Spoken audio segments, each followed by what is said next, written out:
Hey everybody, my name is Mr. Originello, and this is Alex Mack Geography.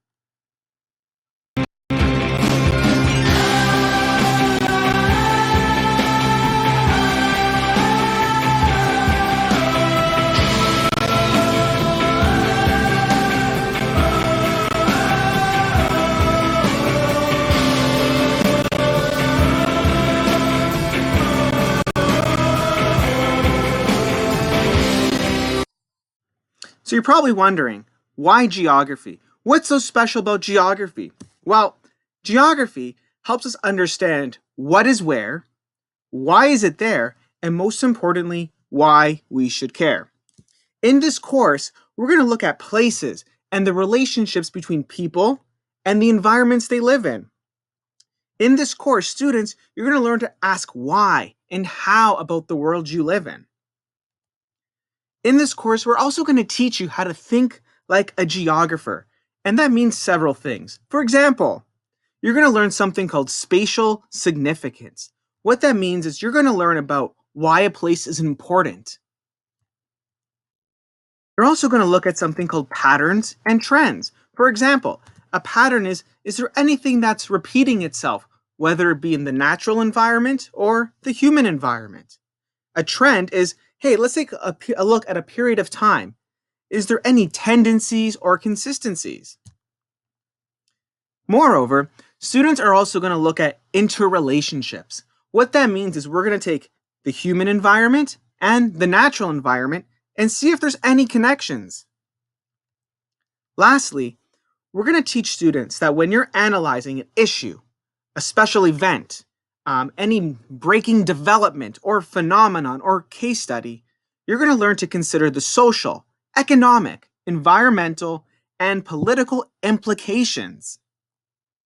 So I know what you're wondering now. This sounds amazing, but what am I going to learn? Well, we have 3 units. In our first one, it's called our physical environment. Here we teach students how to fight climate change. We analyze the vast landscapes of Canada, and we learn how to survive natural disasters.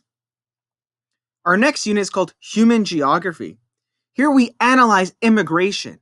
We look at who lives in Canada, why do they live there, and we look at the implications of population pyramids and how to make predictions for the future. In our last unit, we look at Canada's natural resources. We learn how to make a sustainable Canada.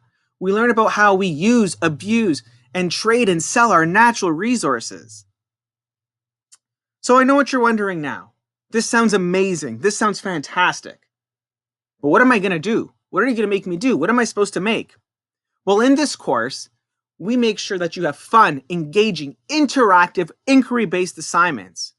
In the past, students have made unbelievable things such as blogs, interactive digital maps, podcasts, comic books, short stories, and TED Talks.